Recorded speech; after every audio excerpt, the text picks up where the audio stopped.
En novembre 1834, dans les caves humides d'une propriété bourgeoise de Seine-et-Marne, les gendarmes découvrirent 47 enfants enchaînés aux murs de pierre. Certains étaient morts depuis des semaines, leurs petits corps recroquevillés dans des positions grotesques.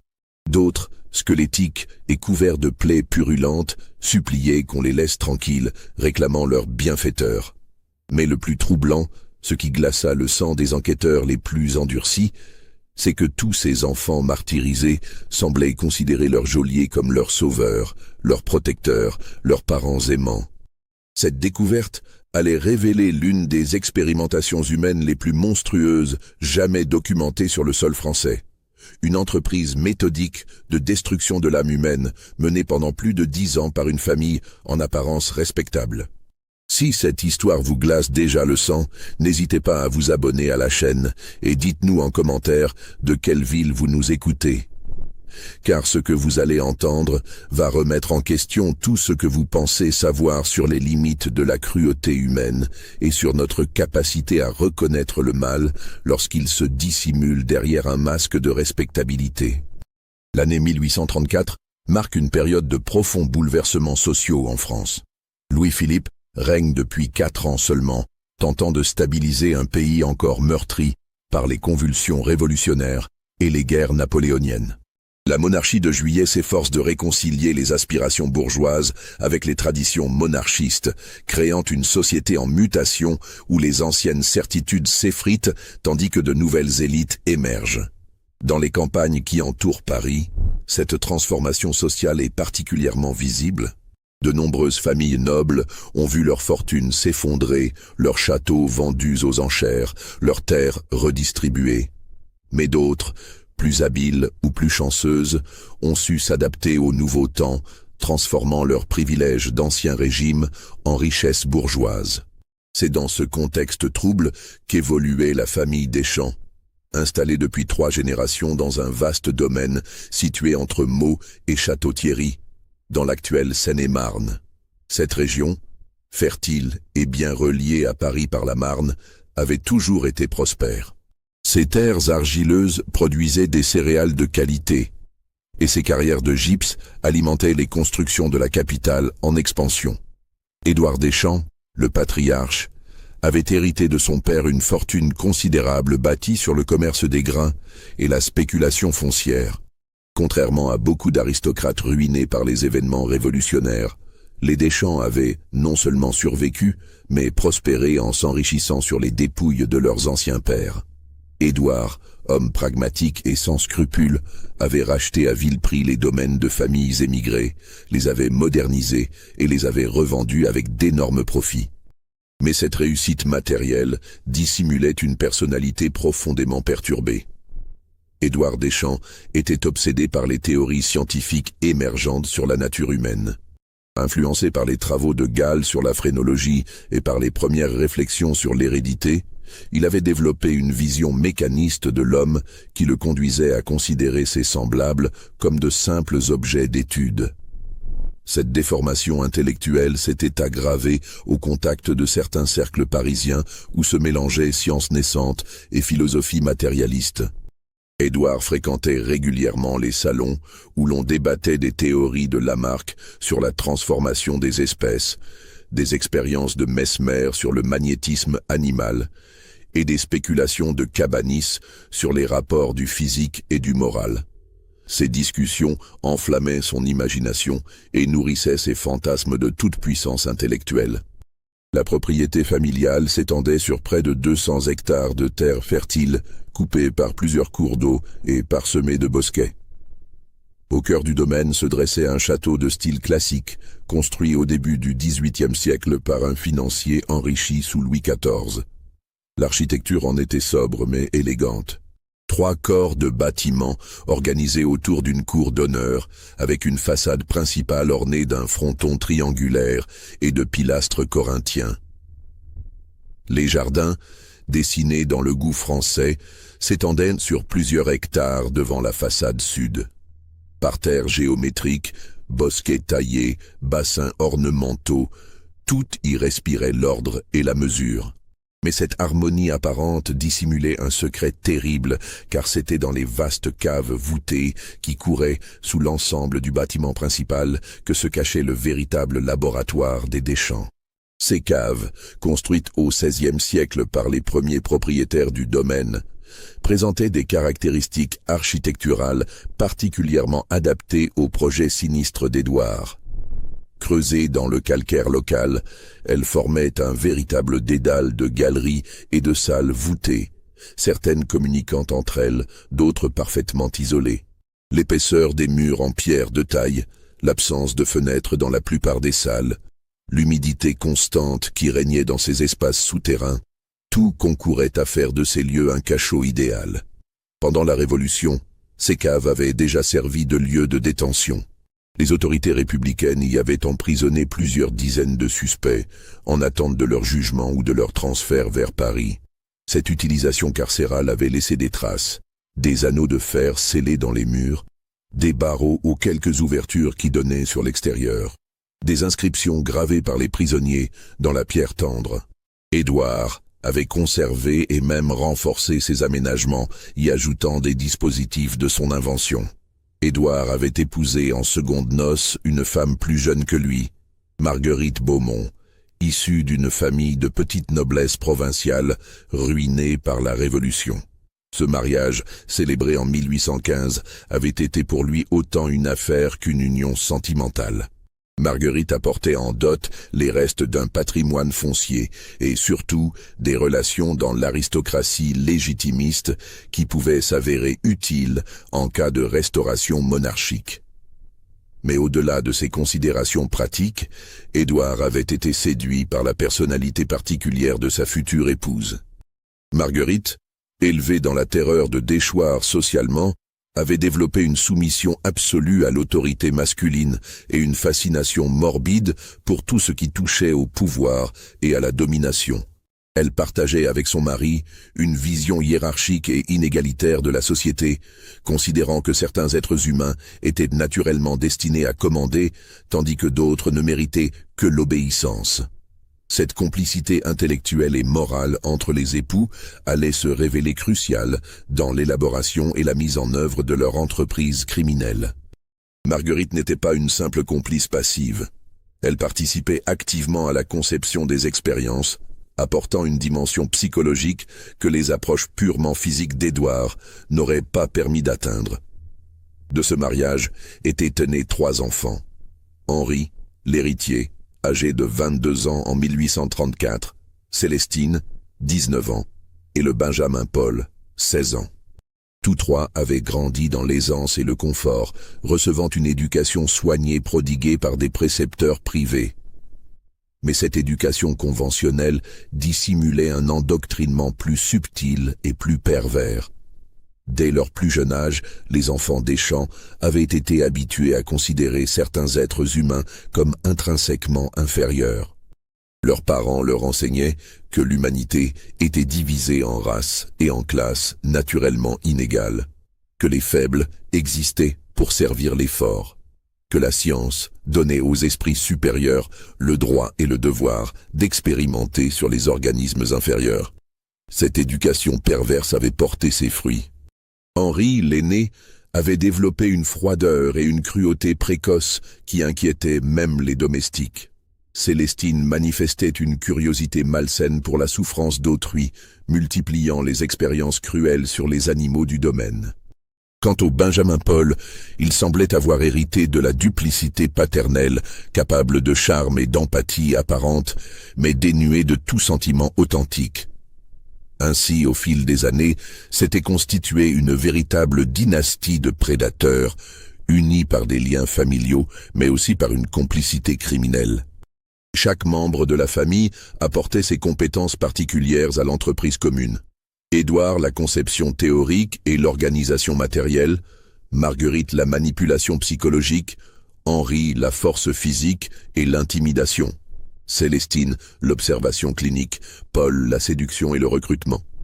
Cette répartition des rôles permettait aux Deschamps d'opérer avec une efficacité redoutable, chacun maîtrisant parfaitement sa partie dans ce qui était devenu, au fil du temps, une véritable industrie de la déshumanisation.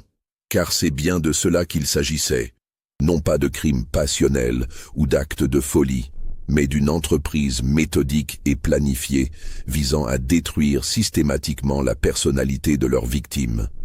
Rien dans l'apparence extérieure de la famille ne laissait présager de telles horreurs.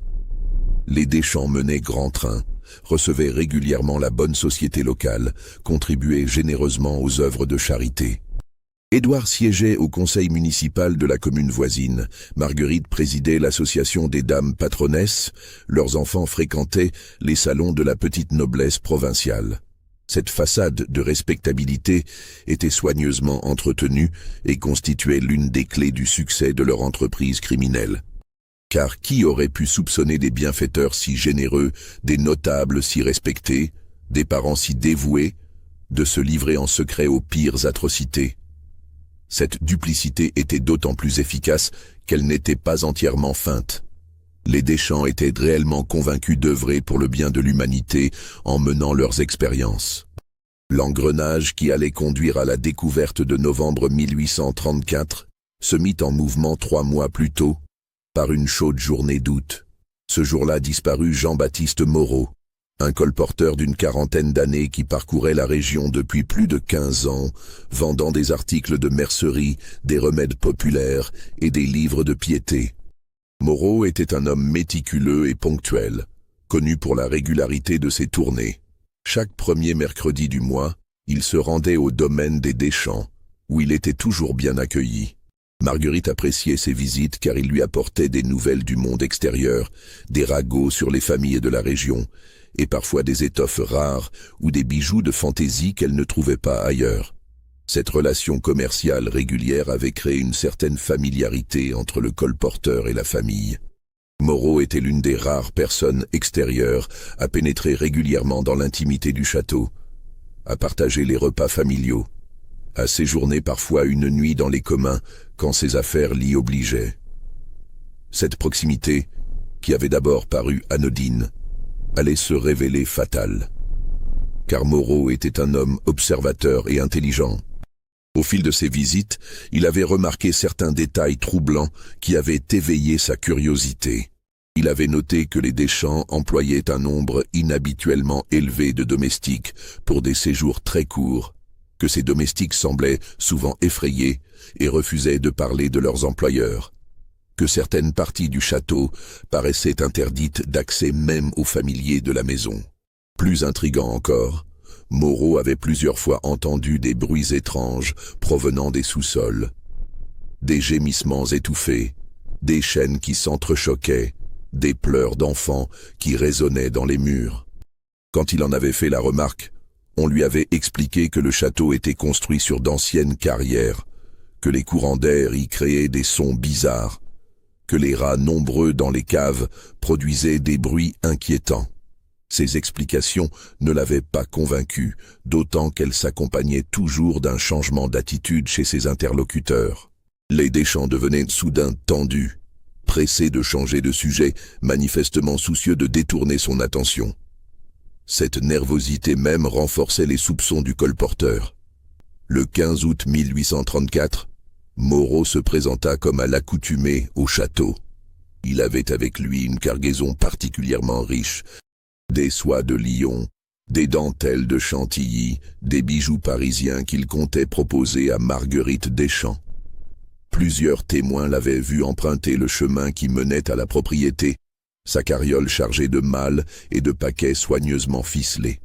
Le portier du château, un homme âgé du nom de Leblanc, confirma plus tard l'avoir vu franchir le portail vers 11 heures du matin.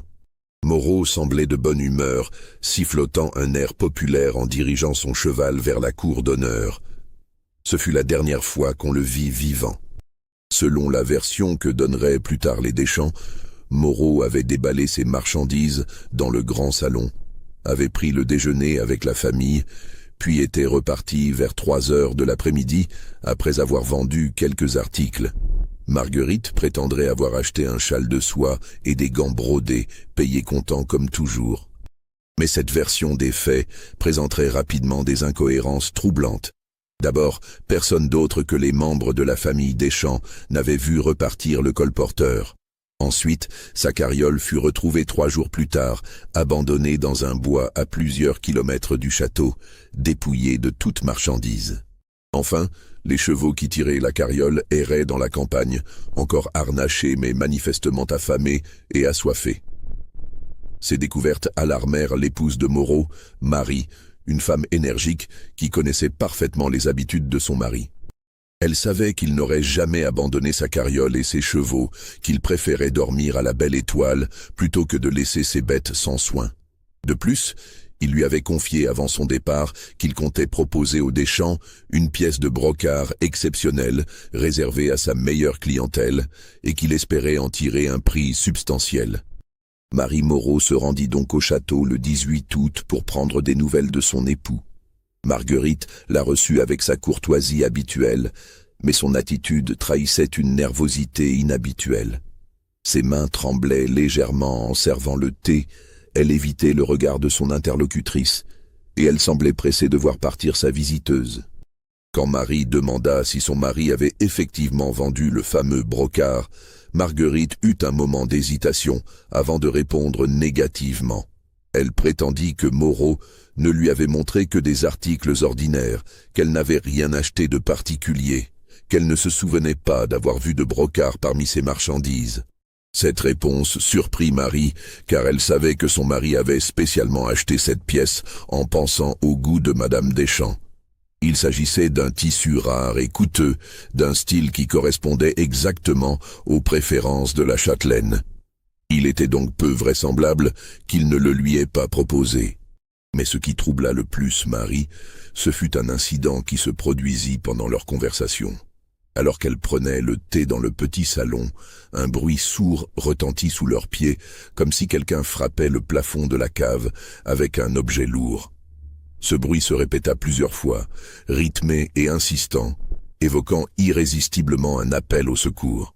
Quand Marie fit remarquer ces bruits, Marguerite prétendit qu'il s'agissait de domestiques qui déplaçaient des tonneaux dans la cave à vin. Mais cette explication ne tenait pas. D'abord, les coups étaient trop réguliers et trop intentionnels pour résulter d'un simple déménagement. Ensuite, ils provenaient manifestement d'une zone différente de celle où se trouvait la cave à vin. Enfin, ils s'arrêtèrent brusquement après que Marguerite eut discrètement frappé le sol de son talon, comme si elle donnait un signal. Marie repartit avec un sentiment d'inquiétude croissante. Elle était maintenant convaincue qu'il était arrivé quelque chose à son mari au château des Deschamps et que la famille dissimulait la vérité. Mais elle se trouvait dans une position difficile. Comment accuser des notables aussi respectés sur la base de simples présomptions? Comment faire entendre sa voix face à l'influence et à la richesse des Deschamps? Elle commença par interroger discrètement les habitants des villages environnants, espérant trouver quelqu'un qui aurait vu son mari après sa visite au château. Ses recherches ne donnèrent aucun résultat. Personne n'avait aperçu Moreau sur les routes de la région dans l'après-midi du 15 août. En revanche, plusieurs personnes confirmèrent l'avoir vu se diriger vers le domaine des Deschamps dans la matinée. Ces témoignages renforçaient la conviction de Marie que son époux n'avait jamais quitté la propriété. Mais ils ne constituaient pas une preuve suffisante pour convaincre les autorités d'ouvrir une enquête. Le maire de la commune, homme prudent et soucieux de ne pas froisser les notables locaux, se contenta de noter la déclaration de disparition sans prendre de mesures particulières. Cette passivité administrative n'était pas exceptionnelle à l'époque. Dans la France de Louis-Philippe, les autorités locales étaient souvent réticentes à s'attaquer aux familles influentes, surtout sur la base de dénonciations émanant de milieux modestes. La parole d'une épouse de colporteur ne pesait pas lourd face à celle de propriétaires terriens respectés. Mais Marie Moreau était une femme tenace et courageuse. Elle décida de mener sa propre enquête, interrogeant systématiquement tous ceux qui avaient eu des contacts avec les Deschamps. Ces investigations lui révélèrent progressivement l'existence d'un réseau de disparitions et de témoignages troublants qui dépassaient largement le cas de son mari. Les recherches menées par Marie Moreau dans les semaines qui suivirent la disparition de son époux allaient révéler l'existence d'un schéma troublant qui s'étendait sur plusieurs années. Elle découvrit que Jean-Baptiste n'était pas la première personne à avoir mystérieusement disparu après s'être rendu au château des Deschamps. En interrogeant les habitants des villages environnants, Marie recueillit le témoignage de plusieurs familles qui avaient perdu des proches dans des circonstances similaires. Il s'agissait généralement de personnes vulnérables, domestiques temporaires, ouvriers agricoles saisonniers, petits commerçants itinérants comme son mari. Tous avaient pour point commun d'avoir travaillé ou commercé avec la famille Deschamps peu avant leur disparition. Le premier cas qu'elle découvrit remontait à 1829. Il s'agissait de Claude Rémy, un jeune homme de 18 ans qui avait été embauché comme palefrenier au château. Originaire d'un village distant d'une vingtaine de kilomètres, orphelin et sans famille proche, Claude présentait le profil idéal de la victime parfaite. Sa disparition ne risquait pas de susciter beaucoup d'émoi. Claude avait travaillé aux écuries des Deschamps pendant 3 semaines avant de disparaître. Ses employeurs avaient expliqué qu'il était parti sans prévenir, emportant quelques effets personnels et une partie de ses gages. Cette version avait été acceptée sans difficulté. Les jeunes gens de cette condition changeaient souvent d'emploi sans préavis, attirés par de meilleures opportunités ou simplement par l'envie de voir du pays. Mais Marie découvrit que Claude avait confié à la fille d'auberge du village voisin qu'il se plaisait dans son travail et comptait rester longtemps au service des Deschamps. Il lui avait même promis de l'épouser quand il aurait économisé suffisamment d'argent. Cette promesse était-elle sincère ou s'agissait-il d'une simple galanterie ? Impossible à dire, mais elle cadrait mal avec un départ précipité et volontaire. D'autres disparitions s'étaient succédées au fil des années, toujours selon le même schéma. En 1830, ce fut le tour de Suzanne Delorme, une jeune lingère embauchée temporairement pour repriser le linge de la famille. En 1831, Antoine Mercier, un maçon venu réparer les cheminées du château. En 1832, Marie-Claire Bouffet, une cuisinière supplémentaire, engagée pour préparer une réception. Tous ces gens avaient officiellement quitté leur emploi de leur propre chef, généralement au bout de quelques semaines. Tous étaient des personnes isolées, sans attache familiale forte, dont l'absence ne suscitait pas d'inquiétude immédiate. Tous étaient jeunes, en bonne santé, et auraient normalement eu devant eux de longues années de vie productive. Mais les recherches de Marie révélèrent un autre schéma, plus troublant encore. La disparition d'enfants dans les communes environnant le domaine des Deschamps. Ces disparitions, étalées sur plusieurs années, étaient passées largement inaperçues, car elles concernaient des enfants issus de milieux très défavorisés, orphelins, enfants abandonnés, fils et filles de familles nombreuses et misérables. La première disparition d'enfants documentée remontait à 1826. Il s'agissait de Pierre Duchesne, un garçon de 8 ans qui vivait chez sa tante à Meaux depuis la mort de ses parents dans une épidémie de choléra. L'enfant avait pour habitude de se rendre au marché chaque matin pour vendre les œufs de leurs quelques poules. Un jour d'octobre, il ne rentra pas. Sa tante, Marie Duchesne, femme simple et craintive, n'osa pas immédiatement alerter les autorités. Elle pensait que l'enfant s'était peut-être enfui pour tenter sa chance à Paris, comme beaucoup de jeunes de son âge. Ce n'est qu'au bout d'une semaine qu'elle se décida à prévenir le maire du village, lequel se contenta de noter la déclaration sans prendre de mesures particulières. L'année suivante, ce fut au tour de la petite Agnès Bertrand, 6 ans, fille d'un journalier agricole. Elle avait disparu alors qu'elle gardait les oies près de l'étang communal de Château-Thierry. Ses parents la cherchèrent pendant des jours avant de se résoudre à prévenir les autorités. L'enquête sommaire qui s'ensuivit conclut à une noyade accidentelle, bien qu'aucun corps n'ait jamais été retrouvé. D'autres disparitions suivirent. Thomas Lebrun, 10 ans, fils d'un sabotier. Élise Gauthier, 7 ans, dont le père était mort à Waterloo. Les jumeaux Martin, 5 ans tous les deux, enfants trouvés élevés par la charité publique. Tous venaient de milieux modestes. Tous étaient des proies faciles dans une société où la vie des plus démunis comptait peu. Ce qui rendait ces disparitions particulièrement insidieuses, c'est qu'elles étaient soigneusement espacées dans le temps et réparties géographiquement. Jamais plus d'un ou deux enfants ne disparaissaient la même année, jamais dans le même village. Cette dispersion empêchait toute prise de conscience collective du phénomène et permettait de traiter chaque cas comme un événement isolé. De plus, les circonstances de ces disparitions étaient toujours légèrement différentes, ce qui empêchait d'établir des liens entre elles. Certains enfants disparaissaient de chez eux, d'autres en gardant les troupeaux, d'autres encore en se rendant au marché ou à l'école. Cette diversité des scénarios était manifestement calculée pour brouiller les pistes.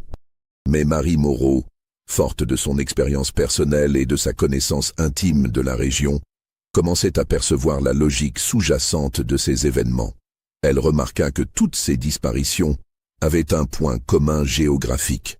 Elles survenaient dans un rayon d'une quinzaine de kilomètres autour du domaine des Deschamps. Cette coïncidence ne pouvait pas être fortuite. Plus troublant encore, plusieurs témoins rapportaient avoir vu les victimes en compagnie de personnes élégamment vêtues peu avant leur disparition. Pierre Duchesne avait été aperçu sur la route qui menait au château en compagnie d'un homme en redingote noire. La petite Agnès Bertrand avait été vue parlant avec une dame en robe de soie qui lui distribuait des sucreries. Les jumeaux Martin avaient été vus montant dans une belle voiture près du portail du domaine. Ces témoignages, pris individuellement, pouvaient sembler anodins, mais leur accumulation commençait à dessiner un schéma inquiétant. Marie comprit qu'elle tenait peut-être là le fil conducteur qui lui permettrait d'élucider non seulement la disparition de son mari, mais celle de toutes ses victimes innocentes. Elle décida alors de s'intéresser de plus près à la famille Deschamps elle-même, cherchant dans leur passé des indices qui pourraient expliquer leur comportement présent. Cette enquête la conduisit à découvrir des éléments troublants dans l'histoire familiale. D'abord, elle apprit qu'Édouard Deschamps avait déjà été soupçonné, une vingtaine d'années auparavant, d'avoir maltraité des domestiques. Plusieurs plaintes avaient été déposées contre lui pour coups et blessures, mais elles avaient toutes été classées sans suite, probablement grâce à l'influence et à l'argent de la famille. Ces affaires anciennes révélaient une propension à la violence qui cadrait mal avec l'image de notable respectable que cultivait Édouard. Ensuite, Marie découvrit que la propriété des Deschamps avait servi, pendant la Révolution, de lieu de détention pour des prisonniers politiques. Les caves du château avaient été aménagées en cellules et plusieurs dizaines de personnes y avaient été emprisonnées en attente de leur procès ou de leur exécution. Bien que ces événements remontent à plus de 40 ans, ils avaient laissé des traces. Les barreaux étaient toujours en place dans certaines caves et les murs portaient encore les inscriptions gravées par les prisonniers. Cette découverte bouleversa Marie. Elle commençait à soupçonner que la famille Deschamps utilisait peut-être encore ces anciennes geôles à des fins inavouables. Mais elle se trouvait face à un dilemme. Comment faire partager ses soupçons aux autorités sans paraître délirante? Comment convaincre des magistrats circonspects de l'existence d'un complot aussi invraisemblable? C'est alors qu'elle eut l'idée de chercher des alliés parmi les familles des autres victimes. Si elle parvenait à regrouper tous les témoignages, à démontrer l'existence d'un schéma récurrent, peut-être réussirait-elle à convaincre quelqu'un de l'écouter. Cette démarche s'avéra plus difficile qu'elle ne l'avait espéré. Beaucoup de familles refusaient de remuer le passé, de raviver des douleurs anciennes, ou craignaient les représailles des Deschamps s'ils venaient à apprendre leur démarche. D'autres, résignés depuis longtemps à leur perte, ne croyaient plus possible de découvrir la vérité. Mais Marie persévéra, et peu à peu, elle réussit à constituer un petit groupe de familles endeuillées, prêtes à témoigner. Parmi elles se trouvait Catherine Lebrun, la mère de Thomas, qui n'avait jamais accepté la version officielle de la disparition de son fils. Il y avait aussi Jean Gauthier, le grand-père d'Élise, ancien soldat de l'Empire qui conservait intact son sens de la justice. Ce petit groupe commença à se réunir discrètement, comparant leurs témoignages, recoupant les dates, établissant une chronologie précise des événements. Ils découvrirent ainsi que les disparitions suivaient un rythme presque régulier, avec des pics d'activité certaines années et des périodes de relative accalmie. Plus troublant encore, ils remarquèrent que ces variations correspondaient au séjour des enfants Deschamps au château. Les disparitions étaient plus nombreuses quand Henri, Célestine et Paul étaient présents, plus rares quand ils étudiaient à Paris ou voyageaient. Cette corrélation suggérait que la jeune génération était non seulement au courant des agissements familiaux, mais y participait activement. C'est vers cette époque qu'apparurent les premiers témoignages directs concernant des activités suspectes au château. Plusieurs habitants des villages environnants rapportèrent avoir entendu des cris d'enfants provenant de la propriété, surtout la nuit. D'autres prétendaient avoir vu des lumières suspectes dans les caves, visibles depuis les fenêtres du sous-sol qui donnaient sur les jardins. Un témoignage particulièrement troublant fut celui de François Dubois, un braconnier qui chassait illégalement dans les bois entourant la propriété. Une nuit d'automne 1833, alors qu'il pistait un chevreuil, il s'était approché du château plus près qu'à l'ordinaire. Il avait alors distinctement entendu des pleurs d'enfants et des supplications étouffées qui semblaient provenir des profondeurs du bâtiment. Intrigué et inquiet, Dubois avait tenté de s'approcher davantage, mais il avait été repéré par les gardiens du domaine. Il avait dû fuir précipitamment, poursuivi par des hommes armés qui l'avaient menacé de mort s'il révélait quoi que ce soit de ce qu'il avait vu ou entendu. Cette menace l'avait longtemps découragé de parler, mais le travail de persuasion de Marie l'avait finalement convaincu de témoigner. D'autres témoignages similaires émergèrent progressivement. Un colporteur avait vu des enfants en haillons aux fenêtres grillagées du sous-sol. Une lavandière avait trouvé dans la rivière en aval du château des vêtements d'enfants tachés de sang. Un postillon avait assisté au déchargement nocturne de formes humaines immobiles transportées dans des sacs. Tous ces témoins avaient été intimidés ou menacés pour les dissuader de parler. Tous avaient préféré se taire plutôt que d'affronter la puissance des Deschamps. Mais l'accumulation de ces témoignages concordants commençait à former un faisceau de présomptions troublants. Marie Moreau comprit qu'elle ne pourrait pas aller plus loin sans l'aide des autorités officielles. Elle décida donc de porter son dossier devant la justice en espérant trouver un magistrat assez courageux pour oser défier l'influence des Deschamps. L'affaire prit une tournure nouvelle avec l'arrivée dans la région d'Auguste Carnot, un jeune substitut du procureur fraîchement nommé au tribunal de Meaux. Carnot, homme de 32 ans, était issu d'une famille de magistrats parisiens et avait reçu une formation juridique moderne. Contrairement à ses prédécesseurs, souvent choisis pour leur docilité envers les notables locaux, il était animé d'un véritable idéal de justice et ne craignait pas de s'attaquer aux puissants. Carnot avait été nommé à Meaux en septembre 1834, quelques semaines après la disparition de Jean-Baptiste Moreau. Dès son arrivée, il s'était étonné du nombre inhabituellement élevé de disparitions non élucidées dans les communes de son ressort. Son prédécesseur lui avait légué plusieurs dizaines de dossiers classés sans suite, correspondant à autant d'affaires abandonnées, faute de preuves ou d'intérêt. Cette situation choquait profondément Carnot, qui considérait que chaque vie humaine méritait qu'on s'intéresse à son sort. Il était de plus influencé par les idées nouvelles sur la police scientifique et l'enquête criminelle qui commençaient à se répandre en Europe. Il avait lu les mémoires de Vidocq et s'intéressait aux méthodes d'investigation développées par la préfecture de police parisienne. Cette approche moderne lui permit de déceler des indices que ses prédécesseurs avaient négligés. En reprenant systématiquement tous les dossiers de disparition, il découvrit rapidement la concentration géographique anormale de ces affaires autour du domaine des Deschamps. Cette coïncidence l'intrigua suffisamment pour qu'il décide de rouvrir plusieurs enquêtes. C'est dans ce contexte que Marie Moreau se présenta à son bureau en octobre 1834. Elle apportait avec elle le dossier qu'elle avait constitué, tous les témoignages qu'elle avait recueillis, toutes les preuves qu'elle avait rassemblées. Carnot l'écouta avec attention, prenant des notes détaillées, posant des questions précises. Cette démarche méthodique impressionna Marie, habituée à l'indifférence ou au scepticisme des autorités. Pour la première fois depuis le début de ses recherches, elle avait l'impression d'être prise au sérieux, d'avoir affaire à quelqu'un qui partageait sa soif de vérité. Carnot fut effectivement troublé par ce qu'il entendit. L'accumulation des témoignages, leur cohérence géographique et temporelle, la convergence des indices vers une même famille. Tout cela constituait un faisceau de présomptions qui méritait investigation.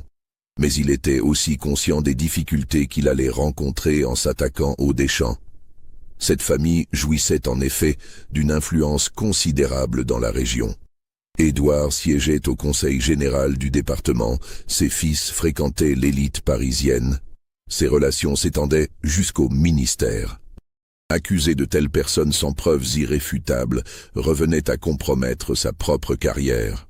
Mais Carnot était un homme d'honneur qui plaçait la justice au-dessus de ses intérêts personnels.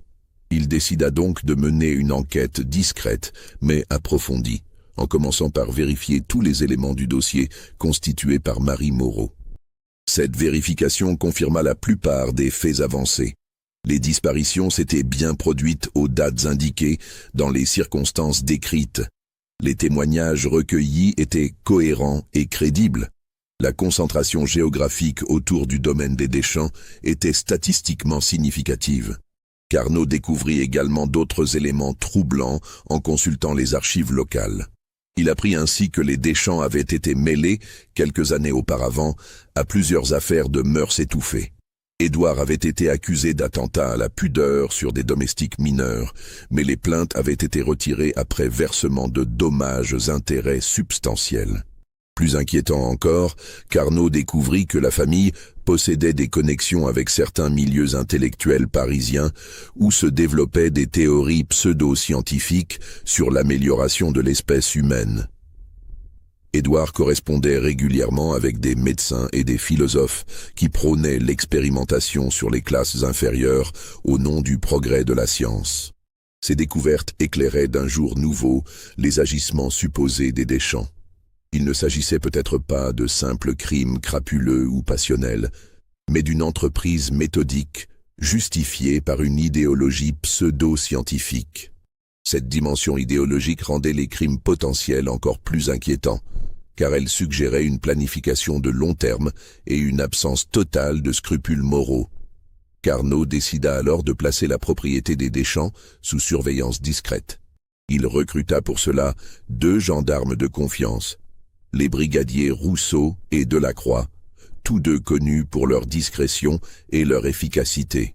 Ils furent chargés d'observer les allées et venues au château, de noter tout comportement suspect et surtout de repérer d'éventuelles nouvelles victimes.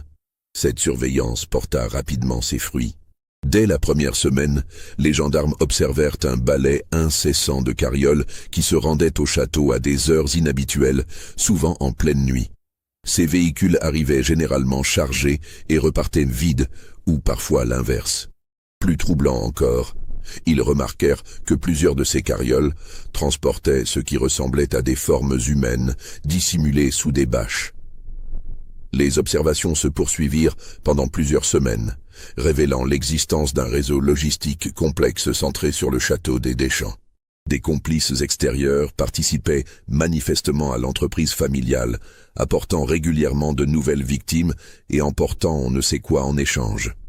Un soir de novembre, Delacroix faillit être découvert alors qu'il observait l'une de ces mystérieuses livraisons nocturnes. Il vit distinctement Henri Deschamps, le fils aîné, aider à décharger ce qui semblait être le corps inerte d'un enfant. Le garçon fut transporté non vers l'entrée principale du château, mais vers une petite porte située au niveau du sous-sol. Cette porte, remarqua Delacroix, était munie de lourdes serrures et semblait avoir été récemment renforcée. Elle donnait directement accès aux caves, sans passer par les parties habitées du château, permettant ainsi d'introduire discrètement des personnes sans alerter les domestiques légitimes. Le gendarme tenta de s'approcher davantage pour mieux voir, mais il fut repéré par l'un des complices des Deschamps. Il dut fuir précipitamment, poursuivi par plusieurs hommes armés qui semblaient bien connaître la configuration des lieux. Fort heureusement, Delacroix connaissait lui aussi la région et parvint à semer ses poursuivants en se cachant dans un bosquet. Cet incident confirma les soupçons de Carnot, mais il le plaça également dans une position délicate. Il savait désormais que les Deschamps étaient conscients d'être surveillés, ce qui risquait de compliquer considérablement son enquête. Pire encore, il craignait que cette surveillance découverte n'incite la famille à faire disparaître les preuves de leurs méfaits, si méfaits il y avait. Il décida donc d'accélérer le processus et de chercher un moyen d'entrer légalement dans la propriété. Pour cela, il lui fallait un prétexte officiel, un mandat en bonne et due forme qui lui permette de fouiller le château. Mais obtenir un tel mandat contre une famille aussi influente que les Deschamps n'était pas chose aisée. Carnot savait qu'il lui fallait des preuves plus solides que de simples présomptions pour convaincre ses supérieurs. Il entreprit donc de constituer un dossier irréfutable, rassemblant tous les témoignages disponibles, tous les indices recueillis, toutes les coïncidences troublantes qu'il avait découvertes. C'est alors qu'intervint un événement imprévu qui allait précipiter le dénouement de l'affaire. Marie Leblanc, l'épouse du vieux portier des Deschamps, se présenta un matin au bureau de Carnot. La femme, âgée d'une 60aine d'années, semblait terrorisée. Elle expliqua au substitut que son mari avait découvert quelque chose de terrible dans les caves du château et qu'il voulait en parler aux autorités. Mais avant qu'elle n'ait pu en dire davantage, elle éclata en sanglots, expliquant que son mari avait disparu dans la nuit. Elle l'avait vu pour la dernière fois la veille au soir, alors qu'il rentrait de son travail au château. Il lui avait confié qu'il ne pouvait plus garder pour lui ce qu'il avait vu et qu'il comptait tout révéler le lendemain. Depuis, plus aucune nouvelle. Cette disparition était d'autant plus suspecte que Leblanc travaillait pour les Deschamps depuis plus de 20 ans et jouissait normalement de leur confiance. S'il l'avait fait disparaître, c'est qu'il représentait un danger réel pour eux, qu'il avait découvert quelque chose de compromettant. Marie Leblanc remit alors à Carnot un objet qui allait se révéler crucial. Une clé que son mari avait soustraite aux Deschamps. Selon elle, cette clé ouvrait l'une des portes du sous-sol du château, celle-là même par laquelle elle avait vu passer des enfants qui ne ressortaient jamais. Cette révélation bouleversa Carnot. Pour la première fois, il tenait une preuve tangible, un moyen d'accéder au secret des Deschamps. Mais il savait aussi que le temps pressait. Maintenant que Leblanc avait disparu, la famille allait probablement prendre des mesures pour effacer toute trace de ses crimes. Il se rendit immédiatement chez le procureur du roi pour exposer la situation et demander l'autorisation de perquisitionner au château. Cette démarche ne fut pas aisée. Le procureur, homme prudent et conservateur, était réticent à autoriser une action aussi spectaculaire contre une famille aussi respectable. Mais l'accumulation des preuves et l'éloquence de Carnot finirent par le convaincre. Le magistrat autorisa la perquisition, tout en prévenant son substitut qu'il engageait sa responsabilité personnelle dans cette affaire. Si l'enquête ne donnait rien, Carnot pouvait s'attendre à être muté dans une juridiction moins prestigieuse. Cette mise en garde ne découragea pas le jeune magistrat. Il était convaincu de la culpabilité des Deschamps et résolu à la démontrer, quelles qu'en soient les conséquences pour sa carrière. Il organisa donc la perquisition pour le surlendemain, espérant surprendre la famille avant qu'elle n'ait eu le temps de faire disparaître toutes les preuves. Ce que vous venez d'entendre n'est que le début de cette histoire terrifiante. Si vous ressentez déjà des frissons d'angoisse, n'hésitez pas à liker cette vidéo et dites-nous en commentaire ce que vous pensez qu'il va se passer dans ces caves maudites. Car ce qui suit va dépasser en horreur tout ce que vous pouviez imaginer, révélant des pratiques si monstrueuses qu'elles défient l'entendement humain.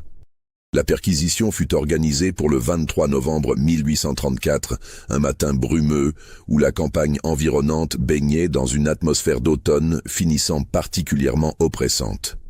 Carnot avait soigneusement préparé cette opération, conscient qu'il n'aurait qu'une seule chance de confondre les Deschamps.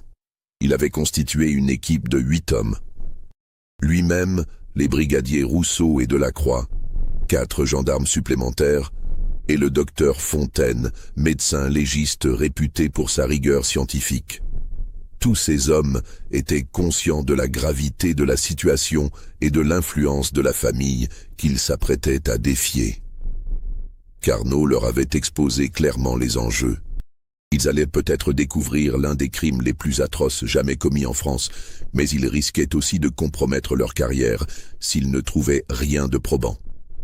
Le cortège officiel arriva au château vers 8 heures du matin, au moment où la brume matinale commençait à se dissiper. L'imposante façade classique du château se dressait devant eux, majestueuse et tranquille, ne laissant rien paraître des horreurs qu'elle dissimulait peut-être. Les jardins à la française, parfaitement entretenus, offraient un spectacle de sérénité et d'harmonie qui contrastait cruellement avec les soupçons qui pesaient sur leurs propriétaires. Les Deschamps les accueillirent avec une politesse glacée qui trahissait leur mécontentement et leur inquiétude. Édouard le patriarche se présenta en robe de chambre de soie, affectant la surprise et l'indignation d'un honnête homme tiré du lit par une procédure abusive. Il exigea de voir le mandat de perquisition et l'examina longuement avec des lunettes d'or, comme s'il cherchait un vice de procédure qui lui permettrait de s'opposer à la fouille. Marguerite apparut quelques minutes plus tard, élégamment vêtue malgré l'heure matinale, le visage composé dans une expression de dignité outragée. Ses fils Henri et Paul l'accompagnaient, tandis que Célestine resta invisible, prétendument souffrante et alitée. Cette absence était-elle réelle ou calculée? Carnot nota mentalement ce détail qui pourrait s'avérer significatif. Ne trouvant rien à redire au mandat, Édouard se résigna à laisser entrer les représentants de la justice, non sans avoir murmuré quelques mots discrets à l'oreille de son fils Henri.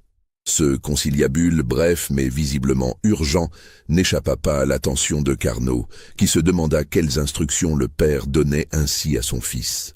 La fouille commença par les parties communes du château. Salon, bibliothèque, salle à manger, chambre principale. Les Deschamps accompagnaient les enquêteurs, répondant avec courtoisie à leurs questions, expliquant l'histoire des meubles et des tableaux, se montrant même empressés de faire admirer leurs richesses. Cette attitude détendue et coopérative était-elle sincère ou calculée pour rassurer les fouilleurs? Rien de suspect ne fut découvert dans ces pièces d'apparat. Tout y respirait le bon goût et l'opulence bourgeoise, mobilier de prix, bibliothèque bien fournie, collection d'objets d'art témoignant d'un raffinement certain. Les Deschamps semblaient même ravis de montrer leurs appartements luxueux, comme s'ils voulaient impressionner leurs visiteurs par leur richesse et leur distinction. Mais Carnot remarqua plusieurs détails troublants. D'abord l'absence totale de domestiques dans les parties qu'il visitait. Où était passé le personnel habituel d'une si grande maison? Ensuite, la propreté excessive de certaines pièces, comme si elles avaient été récemment nettoyées à fond. Enfin, l'état de nervosité croissant de Marguerite, malgré ses efforts pour paraître détendue. Quand Carnot annonça son intention de visiter les caves, l'attitude de la famille changea radicalement. Le masque de politesse bienveillante tomba instantanément. Édouard pâlit visiblement et tenta de dissuader le magistrat en prétextant que les caves étaient dangereuses, mal éclairées, envahies par les rats, et qu'elles ne contenaient que de vieux tonneaux et des provisions sans intérêt. Marguerite renchérit en expliquant que l'humidité des caves était malsaine, que plusieurs domestiques y étaient tombés malades, que l'air vicié pourrait incommoder les visiteurs. Henri proposa de faire apporter des plans des caves pour éviter aux enquêteurs de s'y perdre, suggérant ainsi que leur configuration était particulièrement complexe. Ces réticences multiples et concordantes ne firent que renforcer la détermination de Carnot. Plus les Deschamps tentaient de le dissuader, plus il était convaincu que c'était précisément dans ces caves qu'il trouverait la clé de l'énigme. Il exigea donc que la famille le conduise immédiatement au sous-sol, balayant d'un geste toutes leurs objections. C'est Henri qui se chargea de les guider, une lanterne à la main, dans l'escalier de pierre qui descendait vers les entrailles du château. Cet escalier, taillé dans le calcaire local, était étroit et humide, ses marches usées par des siècles de passage. Les murs suintaient d'humidité et l'air se raréfiait à mesure qu'il descendait dans les profondeurs. Le dédale de galeries voûtées qui s'ouvrait devant eux était impressionnant par son étendue. Les caves du château formaient un véritable labyrinthe souterrain, avec des couloirs qui se ramifiaient dans toutes les directions. Des salles de tailles diverses, des recoins obscurs où la lueur des lanternes ne portait pas. Henri les guida d'abord vers les caves les plus anodines, celle qui servait effectivement de réserve. L'exploration de ces premières caves ne révéla rien d'anormal. Des tonneaux de vin soigneusement alignés, des sacs de grains empilés avec méthode, des outils agricoles rangés avec ordre. Tout semblait parfaitement normal dans ces espaces de stockage traditionnels. Mais Carnot remarqua que certaines portes restaient fermées, et quand il demanda à les ouvrir, Henri prétendait systématiquement avoir égaré les clés correspondantes. Cette excuse répétée commençait à agacer le magistrat. Il nota également que Henri choisissait soigneusement leur itinéraire, évitant manifestement certaines zones du sous-sol. Quand Carnot tentait de s'écarter du chemin proposé, le jeune homme trouvait toujours un prétexte pour le ramener vers les zones sûres. Effondrement possible, sol instable, présence de rats particulièrement agressifs. C'est alors que Carnot sortit la clé que lui avait remise Marie Leblanc. Henri blêmit en la reconnaissant, comprenant sans doute que le vieux portier avait trahi le secret familial avant de disparaître. Ses mains se mirent à trembler légèrement, et il bégaya quelques mots incohérents, en tentant de minimiser l'importance de cette clé. La clé correspondait effectivement à l'une des portes du sous-sol, une porte massive en chêne renforcée de barres de fer forgées. Cette porte, remarqua Carnot, était différente des autres, plus récente, mieux entretenue, munie de serrures multiples qui témoignaient d'un souci de sécurité particulier. Pourquoi tant de précautions pour une simple cave de stockage? Quand Carnot introduisit la clé dans la serrure, un silence de mort tomba sur le petit groupe. Même les gendarmes les plus endurcis semblaient tendus, pressentant qu'ils allaient découvrir quelque chose d'extraordinaire. Henri tentait encore de les dissuader, prétextant que cette cave était condamnée depuis des années à cause d'infiltration d'eau.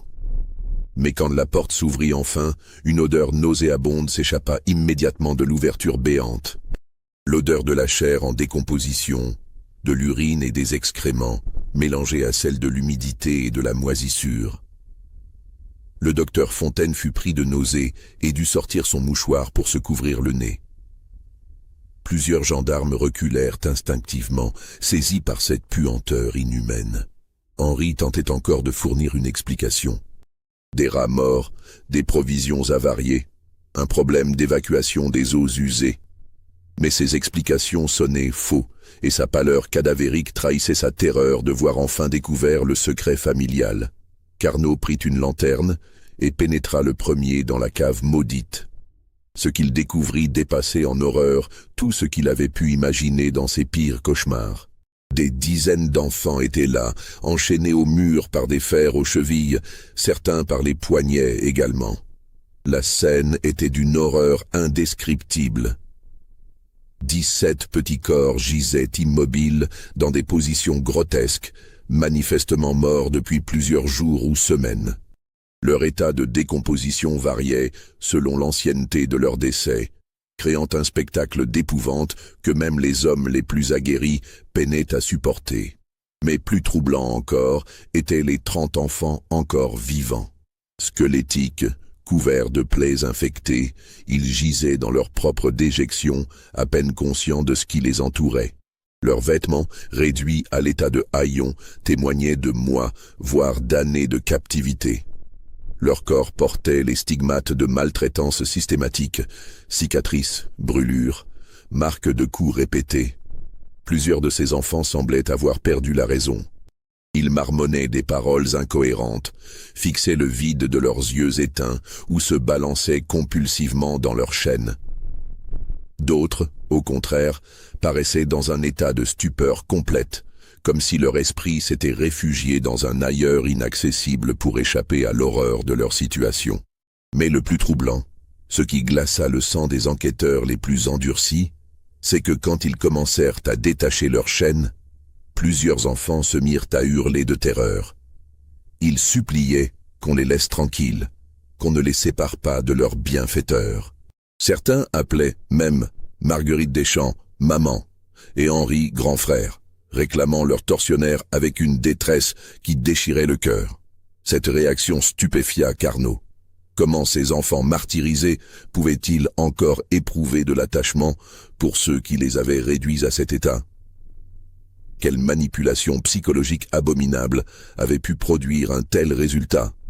Il fallut plusieurs minutes au magistrat pour comprendre l'ampleur de ce qu'il venait de découvrir. Cette cave n'était pas seulement un lieu de détention, c'était un véritable laboratoire humain où les Deschamps avaient mené pendant des années des expériences méthodiques sur des enfants sans défense. En fouillant plus attentivement les lieux, les enquêteurs découvrirent des documents qui révélaient toute l'étendue de l'horreur. Des cahiers d'observation détaillaient méticuleusement les expériences menées sur chaque enfant.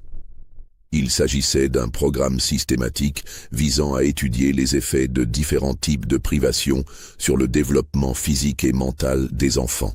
Privation de nourriture, de lumière, de contact humain, administration de substances diverses. Tout était consigné avec une précision scientifique glaçante. Chaque enfant était numéroté, catalogué, étudié comme un spécimen de laboratoire. Les Deschamps avaient établi des protocoles expérimentaux d'une rigueur terrifiante, testant systématiquement les limites de la résistance humaine. Certaines expériences visaient à mesurer les effets de l'isolement sensoriel. Des enfants avaient été privés de lumière pendant des mois, d'autres maintenus dans un silence absolu.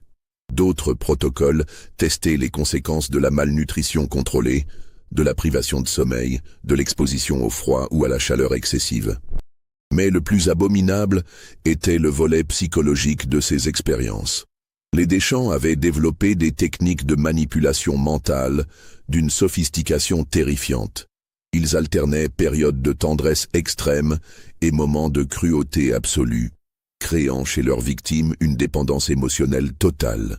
Les enfants en venaient à considérer leurs tortionnaires comme les seules personnes au monde capables de les comprendre et de les protéger. Cette méthode, que les documents appelaient « reconditionnement affectif », visait à détruire complètement la personnalité originelle des enfants pour la remplacer par une soumission absolue. Les Deschamps pensaient pouvoir créer ainsi une race d'êtres humains parfaitement dociles, dénués de volonté propre, capables de servir leur maître sans jamais se rebeller. Le décompte final fut effrayant.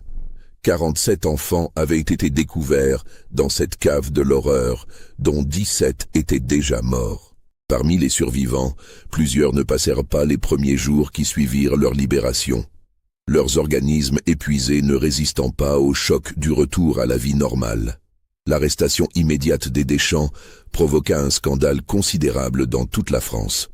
Les journaux de l'époque, le Constitutionnel, la presse, le journal des débats, se délectèrent de cette affaire qui mêlait horreur sociale et dépravation bourgeoise.